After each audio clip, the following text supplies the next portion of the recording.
house in the dark. The cursed house. I never believed in ghost stories, but that night I learned the hard way.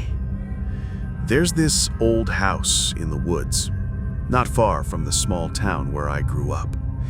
Everyone said it was cursed, that people who entered never came back.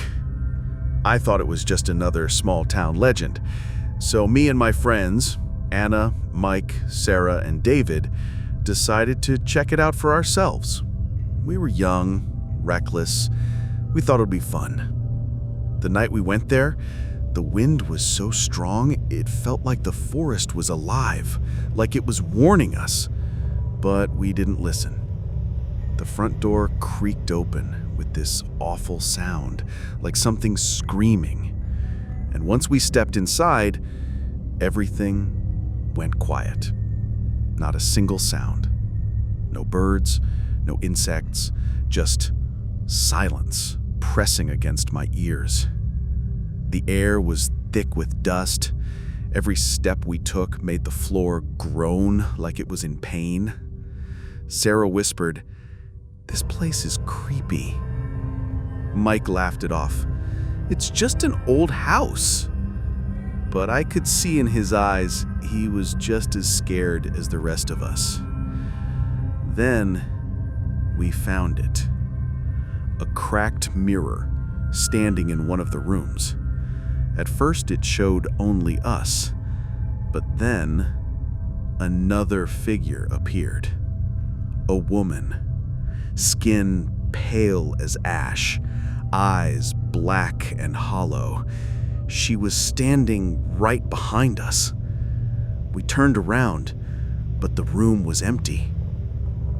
Anna's voice broke the silence. "You all saw that, right?" David shook his head. "It was nothing, just a reflection." But his hands were trembling. That's when the whispers started. Low, broken voices crawling across the walls. They didn't sound human. We went upstairs, to the attic, and that's where everything changed. The attic was freezing cold. My breath came out in clouds. In the corner there was this old chest. Anna opened it. Inside were photographs, black and white pictures of people with empty eyes and smiles that didn't belong. And then she pulled out the last photo.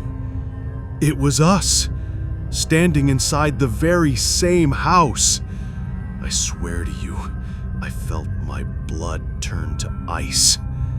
The air dropped even colder. And then she appeared, the woman from the mirror. She stepped out of the shadows, her voice cracked and broken. "You came here, and now you'll never leave." The door slammed shut. The house shook.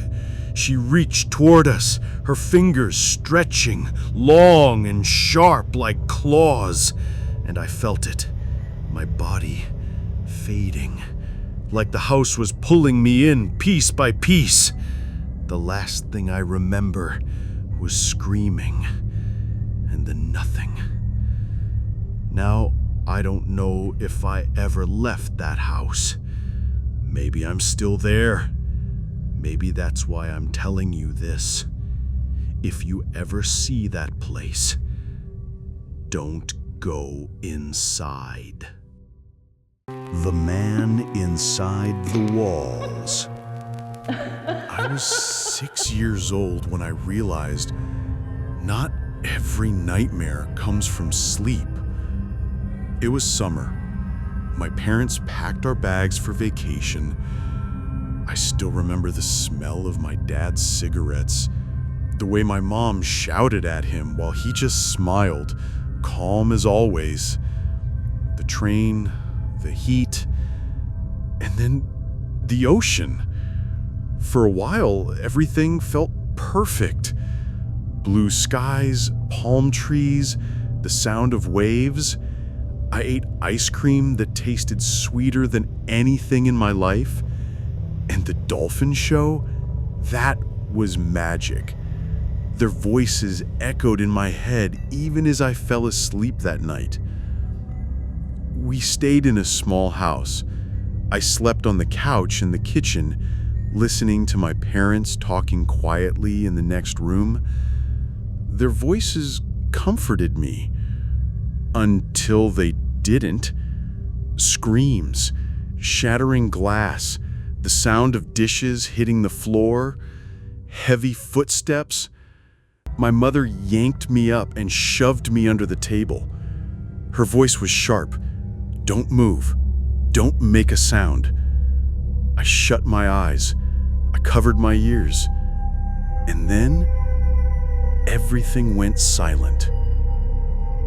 When I opened my eyes, the room looked like a war zone. Furniture overturned, shards of glass everywhere. But my parents were there, sleeping. Or at least that's what I thought. I curled up on the couch again. Somehow I drifted off. When I woke up, the room was dark. My mother was beside me, stroking my hair. And in the doorway, my father stood, shadowed. His eyes locked on mine with a stare so heavy, it crushed me. And then, with a voice not his own, he said, "Let him go, Mother. It's time for us to leave." The room dissolved. Suddenly, we were on the beach. The sand glowed unnaturally bright, hot under my bare feet. The sky was too blue. The sun burned my eyes. It didn't feel real. I stepped toward the waves. The second the water touched my toes, I was falling. Not sinking, falling. Like the ocean had turned into a black pit, pulling me down. The cold wrapped around me. I shut my eyes, too afraid to see what was waiting. And when I opened them, hospital lights, doctors shouting over me, machines beeping. Later, I found out the truth. Robbers had broken into our beach house. They killed my parents. The autopsy said they had been dead for more than 23 hours when the landlady found me, which means I spent more than a day alone in that house with their bodies. But here's the thing. That's not what I remember. I remember them alive. I remember my mother's hand on my hair. I remember my father's voice telling her to let me go. So either my mind broke to protect me, or my parents didn't leave me right away. Even now, I don't know which one terrifies me more.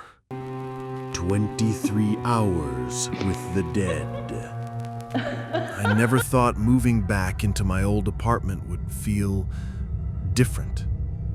When I lived there years ago, it was quiet, safe, but this time, it felt alive.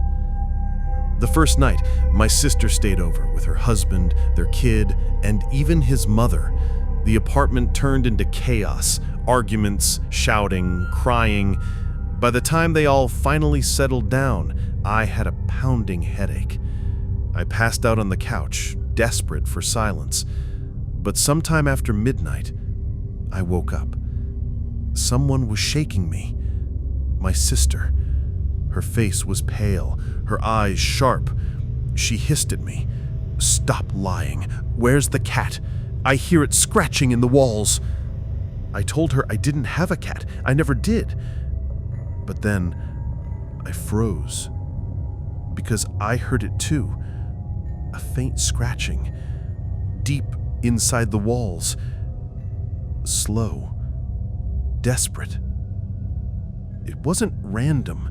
It sounded like fingernails clawing drywall. I grabbed the first thing I could, a chair. I don't know why, maybe to feel less helpless. And I searched every corner, every shadow. But there was nothing. Just the sound. Following me. Finally, exhausted, I collapsed again. The next night, it came back, only louder. I bolted upright. My sister was in the doorway, wrapped in a blanket, shaking. If you don't have a cat, then what the hell is scratching? I wanted to believe it was the neighbor. He was always doing renovations, hammering late into the night. Maybe he was drunk. Maybe he was careless. But then, everything changed. A crash shook the apartment. The bedroom wall cracked open with a thunderous bang. Dust filled the air. Through the cloud, I saw him, my neighbor, holding a sledgehammer. I wanted to scream at him, to ask if he'd lost his mind. But then, he dropped the hammer. His face turned white, and he pointed. There, sticking out of the hole in my wall, was a hand. A human hand. Rotting. Gray. Nails broken and bloody. The smell hit us next. Sickly sweet. Heavy. Unmistakable. Death. We called the police, the coroner. They pulled him out, wedged between the walls, in some kind of hidden crawl space. His body was twisted, decayed, his nails torn to the flesh from scratching, and his tongue gone, either cut out or bitten off. The investigators said he had starved to death, slowly, alone. They told us the space wasn't just a gap, it was a tunnel, built during renovations. It ran along the hallway, down to the basement, just wide enough for someone to crawl. The missing man had been reported gone for 2 months. And all that time, he was in the walls, alive, scratching. My sister swears she smelled something foul weeks earlier. I ignored her. I thought it was just the neighbor's trash. But now, I can't ignore it.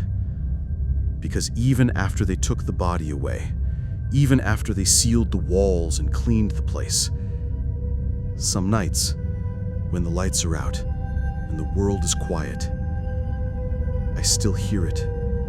That awful, desperate scratching. Right behind the drywall, as if someone is still trying to get out. Subscribe and don't watch alone.